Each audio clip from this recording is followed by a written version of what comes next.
खैबर पख्तूनख्वा सूबे की माली पोजीशन कैसी है? क्या ये बड़ा खुशहाल सूबा है?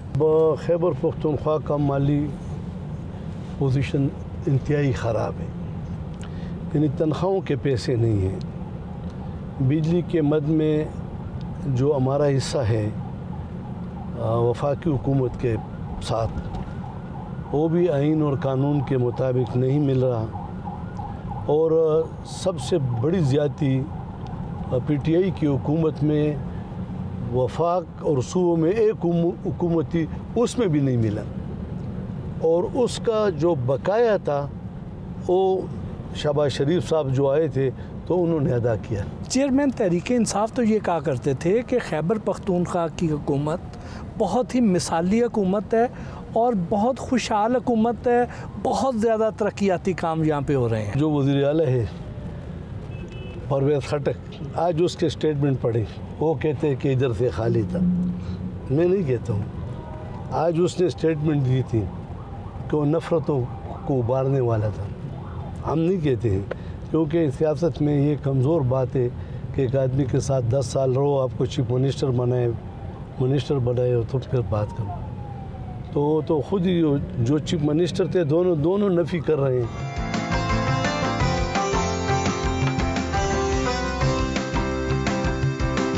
FPCCI पेशावर के दफ्तर पहुंचे, फूलों के हार पहनाकर इस्तकबाल किया गया। President Mohammad chamber of commerce Khwaja Abdul Quddus Khan ने शील्ड पेश की।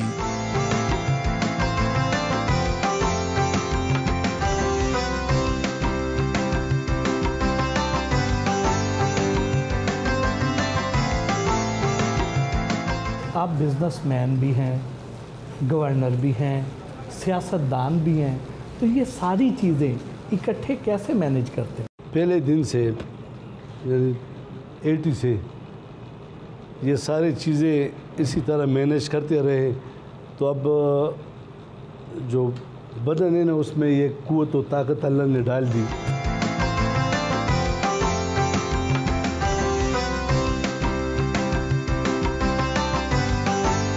चैम्बर ऑफ कॉमर्स में बिजनेस कम्युनिटी के मसाइल सुने और उनके हल के लिए कोशिशों के बारे में बताया।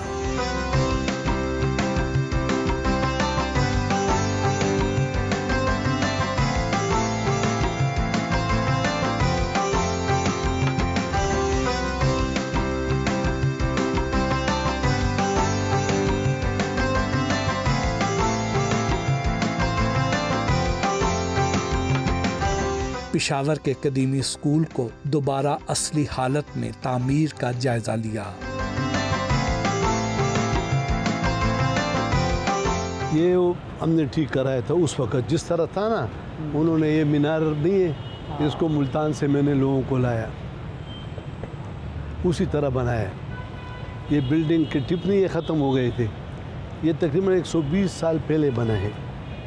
तो ये फिर मैंने ठीक कर दिया और सारा बिल्डिंग मीनार देखो हमने रिज़र्व कर दिया। लाख तीना इसको भी ठीक कराया। मैंने कहा यार ये एक हिस्ट्री है, इस हिस्ट्री को रिज़र्व करना चाहिए क्योंकि ये ख़राब हुआ था ना। ये देखो ये चीज़ें,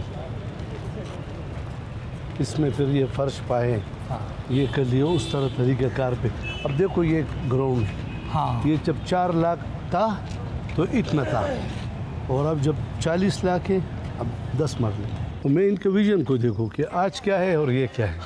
आज बिल्डिंग इस तरह की नहीं बनती।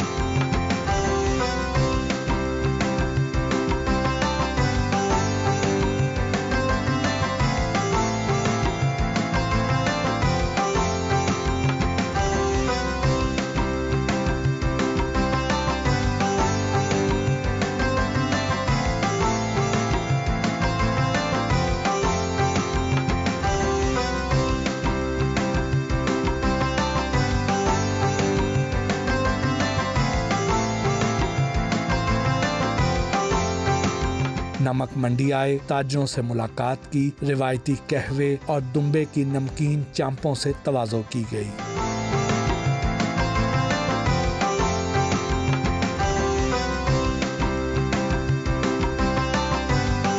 गवर्नर हाउस के लिए वापस रवाना हुए। पीडीएम की हुकूमत तो महंगाई ख़त्म करने आई थी, लेकिन इतनी महंगाई बढ़ा के चली गई। ये माजी की पॉलिसियों की तसलसल है। बावजूद इसके कि मैं एक आईनी पोस्ट पे बैठा हूँ और इस तरह के सवालात के बारे में बात करना मैं अच्छा नहीं समझता हूँ, लेकिन ये एक चूँकि ये IMF का जो मुआहदा हुआ था, उनकी जो शराइत थी, उस शराइत के मुताबिक जो बिजली महंगी करनी थी, पेट्रोल महंगा करना था, बाकी जो उसमें कंडीशन थे, उस वजह से ये सब कुछ हुआ है। ये हकीकत है कि PDM की हुकूमत, शहबाज शरीफ साहब, खासकर इसहाक डार साहब, काफ़ी कोशिश की उसने, और एक इस तरह हुकूमत अब आने वाले वक्त में आने चाहिए कि उसकी प्रायोरिटी जो हो ना, वो माशी इस्तेहकाम। आइंदा इलेक्शन कब होते नज़र आ रहे हैं? इलेक्शन तो जो आइन और कानून के तहत 90 दिन है, और फिर उन्होंने कहा कि नई हल्का बंदियाँ, तो इलेक्शन कमीशन को ये इख्तियार अब असल है आइन और कानून के रूह से अमेंडमेंट के बाद कि वो तारीख़ देंगे। लेकिन जिस तरह हम उनके बयानात सुनते हैं तो उन्होंने कहा कि 3-4 माह लेट हो सकते हैं, तो 3-4 माह फरवरी मार्च में जा सकते हैं अगर कोई ऐसा और कुछ वाक़या ना हुआ। अगर 90 दिन बाद इलेक्शन होते हैं तो कौन सी जमात जीतेगी, और अगर 4-5 महीने और लेट हो जाते हैं, फरवरी या मार्च तक मुलतवी हो जाते हैं, तो फिर कौन सी जमात इलेक्शन जीतती नज़र आती है? मेरा ख्याल कौम के पास इख्तियार है, कौम जिसको भी वोट देगी और जो भी हुकूमत बने वो कौम की हुकूमत है, मेरा ख्याल तस्लीम करनी चाहिए।